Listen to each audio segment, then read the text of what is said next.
Hello नमस्कार साथियों, Dushyant civil classes में आप सभी लोगों का स्वागत है, हार्दिक अभिनंदन है। आज हम लोग अपनी इस कक्षा के माध्यम से भारतीय संविधान के एक महत्वपूर्ण पहलू को समझने की कोशिश करेंगे। और ये जो भारतीय संविधान का एक महत्वपूर्ण पहलू रहेगा, इसको हम कहेंगे कि हमको भारतीय संविधान के आर्टिकल 17 की जो ग्रेविटी है, यानी कि भारतीय संविधान के अनुच्छेद 17 की जो प्रॉपर ग्रेविटी है या आप गहराई कह सकते हैं, उसको हम क्या है समझने की कोशिश करेंगे। हो सकता है कि वीडियो के प्रारंभ में आपको देख करके ऐसा लगे कि भारतीय संविधान के अनुच्छेद 17 के संदर्भ में आपके पास संपूर्ण जानकारियां हैं। अगर हैं तो इससे अच्छी कोई बात नहीं है, लेकिन आप लोगों को ये भी थोड़ा अपने आप को समझाने की आवश्यकता है कि अगर मैंने इस क्लास में आर्टिकल 17 को चर्चा का मुद्दा बनाया है, इसका मतलब ये है कि हम इस कक्षा के माध्यम से आपको भारतीय संविधान के आर्टिकल 17 के संदर्भ में कुछ नए तरीके से क्या है जागरूक करना चाहते हैं। अच्छा, एक बात और भी है कि भारतीय संविधान के आर्टिकल 17 को अगर हमने आज इस क्लास में चर्चा का विषय बनाया है तो थोड़ी हमारी क्या मजबूरी भी बन जाती है। मजबूरी की बात एक ही है कि ये काफ़ी समय पहले की बात है, आप समझ के इसको चलेंगे। हमने एक टेस्ट के माध्यम से विद्यार्थियों से ये पूछने की कोशिश की कि ये बताइएगा कि भारतीय संविधान में ऐसा कौन सा आर्टिकल है या भारतीय संविधान में ऐसी कौन सी व्यवस्था आपको दिखाई पड़ती है जो अनटचेबिलिटी, दैट मीन्स अस्पृश्यता जैसी व्यवस्था को परिभाषित करके चल रही है। अच्छा, हमने जब इसके ऑप्शन दिए, थोड़ा ऑब्जर्व करके चलेंगे आप, थोड़ा इसका आनंद भी आपको लेके चलना पड़ेगा। हमने जब इसके ऑप्शन देने की बात की तो ऑप्शन में हमने आर्टिकल 17 भी रखा और आर्टिकल 17 के साथ साथ क्या एक ऑप्शन और हमने दिया, नन ऑफ दीज। अधिकांश विद्यार्थियों के जो आंसर आए नन ऑफ दीज को लेकर के आए। अब इसके बाद हुआ यह कि इस सवाल के विश्लेषण के लिए हमें कक्षा में जाना पड़ा, और जब इस सवाल के विश्लेषण के लिए हमको कक्षा में जाना पड़ा तो विद्यार्थीगण इस बात को मानने के लिए तैयार ही नहीं थे। हम लगातार उनको समझाते रहे कि भारतीय संविधान का जो आर्टिकल 17 है या आर्टिकल 17 ही क्या, भारतीय संविधान के पास ऐसा कोई अनुच्छेद है ही नहीं जो भारतीय संदर्भ में अनटचेबिलिटी जैसी व्यवस्था को डिफाइन करने की कोशिश कर रहा हो, परिभाषित करने की कोशिश कर रहा हो। आलम कुछ ऐसा बन गया कि हमें कक्षा में संविधान की डुप्लीकेट कॉपी अर्थात बेयर एक्ट उठाना पड़ गया, और बेयर एक्ट के माध्यम से आर्टिकल 17 की जो प्रॉपर लैंग्वेज है वो विद्यार्थियों के सामने रखनी पड़ी। तब जाकर के विद्यार्थी इस बात को एक्सेप्ट कर पाए कि वाकई में सच्चाई है कि भारतीय संविधान का आर्टिकल 17 अनटचेबिलिटी जैसी व्यवस्था को डिस्कस करके तो चल रहा है, लेकिन भारतीय संविधान का जो आर्टिकल 17 है वो अनटचेबिलिटी जैसी व्यवस्था को डिफाइन करके नहीं चल रहा है। तो मुद्दा काफी चैलेंजिंग नेचर का रह जाता है। आप लोगों की परीक्षाओं में जब लैंग्वेज ओरिएंटेड क्वेश्चन बनेगा तो मेरा बड़ा उद्देश्य ये है कि आप फंसे ना, आपको दुविधाओं का सामना ना करना पड़े, आपको परेशानियों का सामना ना करना पड़े, और इसीलिए हमने ये मुहिम चलाई भी है। तो एक काम करते हैं, सबसे पहले तो हम एक बैकग्राउंड लेकर के चलते हैं, और बैकग्राउंड को थोड़ा ओरल, जो आपका ओरली है उसमें ही हम लोग थोड़ा कैलकुलेट करने की कोशिश करेंगे। अच्छा, बैकग्राउंड में आपको एक विचार करने की आवश्यकता होती है, और विचार करने की आवश्यकता यह होती है, आप देखो कि जब आपके संविधान के निर्माणकर्ताओं ने भारतीय संविधान के अनुच्छेद 15 के माध्यम से सामाजिक भेदभाव का उन्मूलन, that means abolition of social discrimination करके दिखा दिया था, तो उनको आर्टिकल 17 जोड़ने की आवश्यकता क्यों पड़ी? भाई, हम सभी लोग कहीं ना कहीं जानते हैं कि भारतीय संविधान के आर्टिकल 15 के माध्यम से जो सामाजिक भेदभाव का उन्मूलन करके दिखाया गया है, उसके रिगार्डिंग 5 प्रकार के ग्राउंड्स आपको बताए जाते हैं। भैया जी, अगर आपने 5 प्रकार के ग्राउंड्स कैलकुलेट कर लिए थे तो आप छठवां भी जोड़ देते, और छठवां क्या जोड़ते? अस्पृश्यता, दैट मीन्स अनटचेबिलिटी आप जोड़ के चल सकते थे। यानी कि एक नया अनुच्छेद आपको जोड़ने का फिर कोई मौका नहीं मिलता, या संविधान पर एक कोई अननेसेसरी बर्डन आप नहीं लाते। तमाम प्रकार की बातें आप सामाजिक भेदभाव को ही आधार बना करके तमाम प्रकार की बातें आप एक ही अनुच्छेद के माध्यम से कर सकते थे, लेकिन संविधान के निर्माणकर्ताओं की एक कैलकुलेशन रही। अगर वो चाहते तो इस पूरे मामले का जो प्रॉपर ट्रीटमेंट है साथियों, वो आर्टिकल 15 के बिहाफ पे ही कर सकते थे, लेकिन वो ऐसा क्यों नहीं किए? क्योंकि उनका मानना यह था कि जो अस्पृश्यता है, दैट मीन्स जो अनटचेबिलिटी है, ये भारतीय समाज की एक बहुत ही गंभीर सामाजिक बुराई रही है। और भारतीय संविधान के निर्माणकर्ताओं का एक सेपरेट आर्टिकल के माध्यम से इस गंभीर सामाजिक बुराई को डिस्कस किए जाने के कॉन्टेक्स्ट में एक बड़ा मोटिव यह रहता है कि भारतीय संविधान के निर्माणकर्ता स्वतंत्र भारत के भारतीय नागरिकों को अस्पृश्यता जैसी गंभीर सामाजिक बुराई के प्रति जागरूक करना चाहते थे। हमारे व्यक्तित्व में, हमारे व्यवहार में, हमारी सोच में अस्पृश्यता जैसी गंभीर सामाजिक बुराई के प्रति एक आकर्षण पैदा करना चाहते थे और हमको यह एहसास करवाना चाहते थे कि हमारा सामाजिक व्यवहार अनटचेबिलिटी ओरिएंटेड नहीं होना चाहिए, बल्कि अनटचेबिलिटी जैसी गंभीर सामाजिक बुराई से हमको क्या है, एक प्रॉपर डिस्टेंस मेंटेन करके चलनी पड़ेगी। तो बैकग्राउंड में आपका यह हो जाएगा जो हमने आपको समझाने की कोशिश की है। अच्छा, हमको ऐसा लगता है कि अगर आपका एग्जामिनर आपको जरा कैलकुलेट करवाने की कोशिश करेगा तो वो आपसे यह भी पुट अप कर सकता है कि ठीक है, भारतीय संविधान के निर्माणकर्ताओं ने आर्टिकल 17 को सेपरेट वे में डिस्कस किया।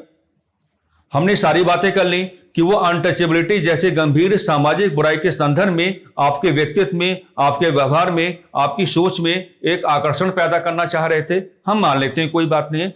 लेकिन साथियों, अगर आपका एग्जामिनर आपसे ये क्वेश्चन पुट अप करने की कोशिश करता है कि आर्टिकल 17 को शामिल किए जाने के संदर्भ में हमारे संविधान के निर्माणकर्ताओं ने कैसे विचारों को कैलकुलेट किया, कैसे विचारकों के या कौन से विचारकों के या कौन से थिंकर्स के जो पर्सपेक्टिव्स हैं उनको कैलकुलेट करने की बात की, तो यहां आप महात्मा गांधी को भी प्रमोट करने की बात करेंगे और यहां पर आप क्या है, स्वामी विवेकानंद जी को भी प्रमोट करने की बात करेंगे। क्योंकि मामला चाहे महात्मा गांधी का हो या मामला चाहे किसका हो, स्वामी विवेकानंद जी का हो, दोनों के ही सामाजिक विचार हमको ये समझाने की कोशिश करते हैं कि जो अनटचेबिलिटी है वो अपने आप में क्या है, एक गंभीर सामाजिक बुराई है। तो इस सवाल का ट्रीटमेंट आपको ऐसे करके चलना पड़ेगा। और हम आपको यह भी बताना चाहते हैं कि अगर वो महात्मा गांधी तथा स्वामी विवेकानंद दोनों को एक साथ ऑप्शन में दे दे, गौर करना, अगर वो महात्मा गांधी तथा स्वामी विवेकानंद दोनों को एक साथ ऑप्शन में दे दे, हालांकि उसको अपनी समझदारी का प्रस्तुतिकरण करना पड़ेगा, उसको दोनों के बीच कोई झगड़ा नहीं करवाना चाहिए। लेकिन कई बार ऐसा हो जाता है कि अगर वो महात्मा गांधी तथा स्वामी विवेकानंद दोनों को एक साथ ऑप्शन में दे दे तो आपको प्रमोशन किसको देना पड़ेगा, महात्मा गांधी को नहीं, बल्कि किसको देना पड़ेगा, स्वामी विवेकानंद को। क्योंकि महात्मा गांधी को जनरली हम एक राजनीतिक विचारक मान के चलते हैं और स्वामी विवेकानंद जी को हम क्या, एक समाज सुधारक मान के चलते हैं। तो वजन आपको किसको देना पड़ेगा, स्वामी विवेकानंद जी को देना पड़ेगा। हमने इस समस्या से भी आपको बाहर निकाल ही दिया। अब आप नहीं फंसोगे, अब आपको किसी भी प्रकार की दिक्कत में आने की कोई भी आवश्यकता नहीं रहेगी। अब अगली बात हमको ये समझनी है कि आखिर आपके संविधान के निर्माणकर्ताओं ने अस्पृश्यता, दैट मीन्स अनटचेबिलिटी जैसी गंभीर सामाजिक बुराई को भारतीय संविधान के आर्टिकल 17 के माध्यम से परिभाषित करने का कार्य क्यों नहीं किया। अगर आप संविधान की जो डुप्लीकेट कॉपी है जिसको कहा जाता बेयर एक्ट, अगर आप उसका आर्टिकल 17 के रिगार्डिंग वेरी क्लोज ऑब्जर्वेंस लेकर के चलने की बात करेंगे तो वहां पर कुछ फ्रेजेस आपको दिखाई पड़ेंगे और उन फ्रेजेस के माध्यम से आपको यह समझाया जाएगा कि आपके संविधान के निर्माणकर्ताओं ने यह माना कि स्वतंत्र भारत के जो भारतीय नागरिक हैं अस्पृश्यता जैसे गंभीर सामाजिक बुराई के प्रति जब अपने आप को जागरूक करने की कोशिश करेंगे तो उन्हें अपने इतिहास की ओर देखना पड़ेगा। यानी कि हम इसकी डेफिनेशन नहीं बनाएंगे, हमको इसकी डेफिनेशन बनाने की कोई आवश्यकता नहीं है। स्वतंत्र भारत के भारतीय नागरिकों को अस्पृश्यता जैसी गंभीर सामाजिक बुराई के प्रति यदि अपने आप को जागरूक करके चलना है तो उन्हें इसकी ऐतिहासिकता, इसके हिस्टोरिकल ग्राउंड बैकग्राउंड को कैलकुलेट करना पड़ेगा। प्राचीन भारतीय इतिहास की यात्राएं करनी पड़ेंगी और प्राचीन भारतीय इतिहास की यात्राएं करते हुए अस्पृश्यता को समझने का कोशिश कौन करेंगे, स्वतंत्र भारत के भारतीय नागरिक करने की बात करेंगे। मैसूर हाईकोर्ट का एक बहुत ही पॉजिटिव डिसीजन आया था इस बारे में और मैसूर हाईकोर्ट ने आर्टिकल 17 के रिगार्डिंग ही ये बात कहने की कोशिश की थी कि शब्दावलियों के बिहाफ पे हम लोग अस्पृश्यता को कभी परिभाषित नहीं कर सकते। अस्पृश्यता जैसी जो गंभीर सामाजिक बुराई है इसका एहसास किए जाने की आवश्यकता है, इसको फील किए जाने की आवश्यकता है। और जब आप इसका एहसास करेंगे या जब आप इसको फील करेंगे तो हम मैसूर हाई कोर्ट के डिसीजन को थोड़ा आसान बना देते हैं। और आसान बनाने की बात ये हो जाएगी, आप आज के बाद हमेशा ये कहेंगे कि अस्पृश्यता अपने आप में एक प्रकार का सोशल बिहेवियर है, यानी कि अनटचेबिलिटी अपने आप में एक प्रकार का सामाजिक व्यवहार है। और इस सामाजिक व्यवहार में किसी व्यक्ति की जाति की निम्नता को आधार बनाया जाता है और किसी व्यक्ति की जाति की निम्नता को आधार बनाते हुए उसके साथ नकारात्मक व्यवहार किया जाता है, उसके सामाजिक, सांस्कृतिक, धार्मिक अधिकारों को छीना जाता है। तो अगर आप किसी भी व्यक्ति की जाति की निम्नता को आधार बना करके कहेंगे नहीं नहीं दूर हटो, हमें आपसे कोई बात नहीं करनी, नहीं नहीं दूर हटो, हमें आपका हमारा कोई भी एसोसिएशन नहीं होना चाहिए क्योंकि आप निम्न जाति से संबंध रखते हैं, तो ये दूर हटने की बात भी बार बार कहना, ये भी क्या हो जाएगा, अनटचेबिलिटी ओरिएंटेड हो जाएगा। अगर आप ऐसा कोई सामाजिक व्यवहार करते हैं तो इसका मतलब तो यही माना जाएगा कि आप अस्पृश्यता यानी कि अनटचेबिलिटी को प्रमोट करके चल रहे हैं। बड़ी बात हमें यह भी समझने की आवश्यकता होती है कि किसी भी जाति की निम्नता को आधार बना करके हम किसी सार्वजनिक स्थल यानी कि पब्लिक प्लेस के बारे में यह नहीं कह सकते कि आपको यहां पर प्रवेश करने की अनुमति नहीं मिलेगी। कई बार आपके उत्तराखंड की अगर हम बात करें तो उत्तराखंड में तो आपने कई बार देखा होगा, उत्तराखंड में लोगों की जाति की निम्नता को आधार बना करके मंदिरों में प्रवेश नहीं दिया गया, तो यह गलत है। लोगों ने अपने आर्टिकल 17 जैसे अधिकार को कैलकुलेट करने की बात की, डेप्यूटी कलेक्टर जैसे प्रशासनिक अधिकारियों को अप्रोच करने की बात की और तब जाकर के उन्होंने मंदिरों में प्रवेश पाया। तो आर्टिकल 17 ये भी कहता है कि आप एहसास करके चलें, फील करके चलें, और जैसा हमने आपको बताया उस हिसाब से आप फील कर सकते हैं, एहसास कर सकते हैं और लोगों की जाति की निम्नता को आधार बना करके आप उनके साथ कोई भी नेगेटिव ट्रीटमेंट नहीं करेंगे। अगर आप ऐसा करते हैं तो आपका जो पर्टिकुलर सोशल बिहेवियर होगा वो अनटचेबिलिटी ओरिएंटेड बन जाएगा। आपको या हमको ऐसा नहीं करना चाहिए। हम सब लोग मानवीय समाज के अंग हैं और मानवीय समाज के अंग होने के नाते मानवता ही हमारा सबसे बड़ा धर्म है। हम सभी लोग क्या, मैं हमेशा कहता हूं वी आर इक्वल। हमारी पहचान किसी धर्म के आधार पर नहीं होनी चाहिए, हमारी पहचान किसी जाति के आधार पर नहीं होनी चाहिए, हमारी पहचान मनुष्य होने के नाते होनी चाहिए और ये बात हमको समझनी पड़ेगी। अगर इस बात को हम समझ के चलते हैं तो समाज में जो पनपने वाले आपके अनावश्यक सामाजिक संघर्ष हैं उनको हम काफी हद तक क्या रोक सकते हैं। ये हमारी जिम्मेदारी बनती है और हमें ये एक दिन करके चलना पड़ेगा। ये बड़ा क्या हो गया है, जरूरी हो गया है। तो आपको ये सारी बातें समझनी पड़ेंगी। यानी कि संविधान के जो निर्माणकर्ता हैं उन्होंने जो आर्टिकल 17 के माध्यम से अनटचेबिलिटी को सेपरेट जोन में ले जाकर के जो डिस्कस करने की बात की है, तो जो उनका उद्देश्य रहा रिगार्डिंग दिस, हमको उस उद्देश्य की पूर्ति अब करनी पड़ेगी। मामला ये नहीं है केवल हम एग्जामिनेशन को ही सेटिस्फाइड करके चलेंगे, क्योंकि ये हमारी सामाजिक व्यवहार के साथ जुड़ा रहता है। इस नाते हमको अपने सामाजिक व्यवहार को पवित्र बनाना पड़ेगा, अपने सामाजिक व्यवहार को शुद्ध बनाना पड़ेगा, अपने सामाजिक व्यवहार को मानवीय मूल्यों से परिपूर्ण बना करके चलना पड़ेगा। ये हमारी नेसेसिटी है, अब हमें ये कर देना ही चाहिए। अगली बात यह है कि आर्टिकल 17 के अकॉर्डिंग अगर आप कैलकुलेशन करने की बात करेंगे तो मान लीजिए हमने ये कहा कि हमने आपके सामने क्या रखा, मान लीजिए हमने आपके सामने कोई पर्सन यहां पे रखा और हमने इसको क्या कहा, ए कहा, और ए का हमने कहा कि ए के अगर आप सोशल बिहेवियर को ऑब्जर्व करने की बात करेंगे, अगर आप ए के सोशल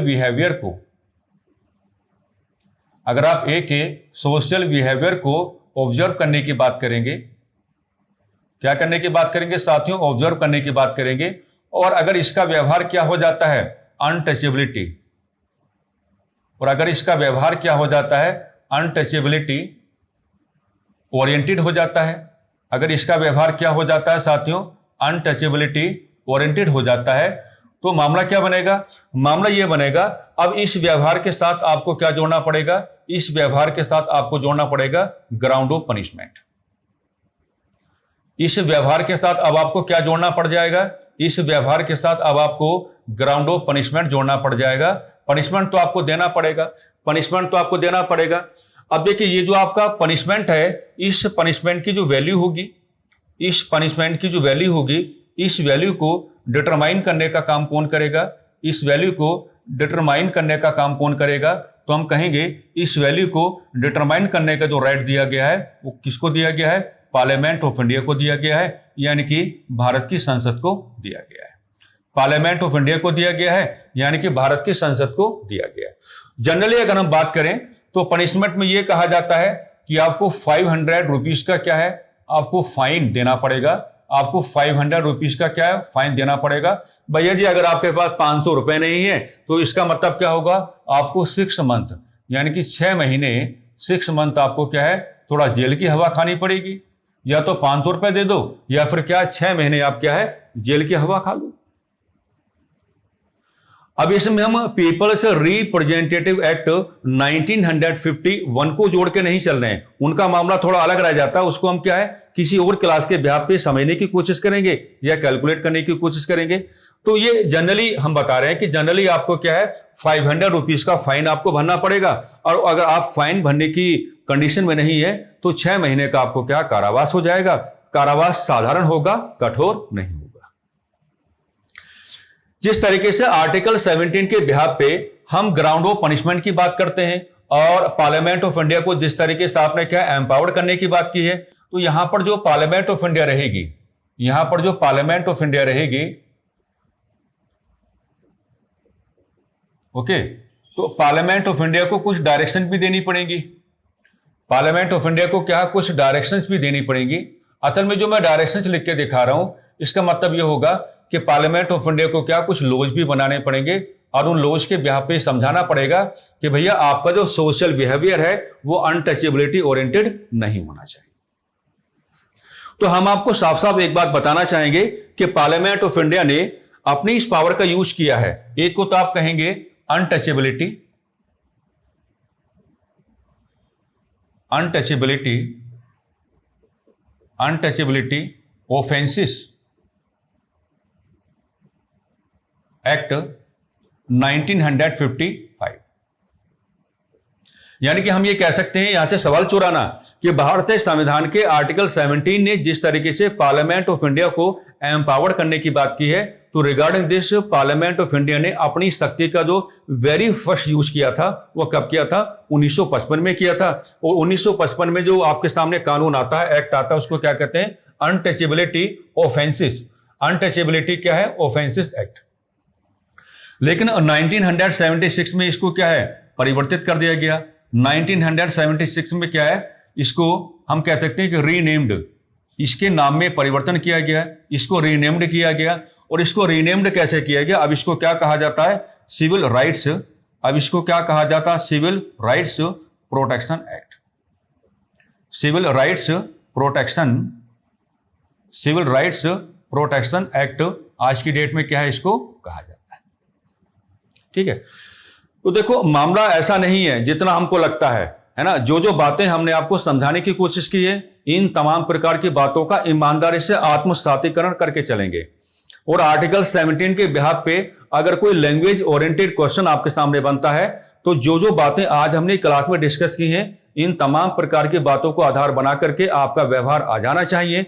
अगर आपका व्यवहार ऐसा हो जाता है तो हम तो यही मान के चलेंगे कि आप किसी भी अनावश्यक परेशानी में नहीं फंसेंगे, और हम सभी लोगों का सामूहिक उद्देश्य यही माना जाएगा कि आप किसी भी अनावश्यक परेशानी में ना फंसें। तो बस अपने इन्हीं सकारात्मक शब्दों या शब्दावलियों के साथ हम आज की क्लास को थोड़ा विराम देना चाहेंगे। उम्मीद करते हैं कि आर्टिकल 17 के रिगार्डिंग जिस तरीके से हमने आपको एक पॉजिटिव गाइडेंस या डायरेक्शन देने का काम किया है, ये आपको अच्छा लगेगा। नमस्कार, धन्यवाद।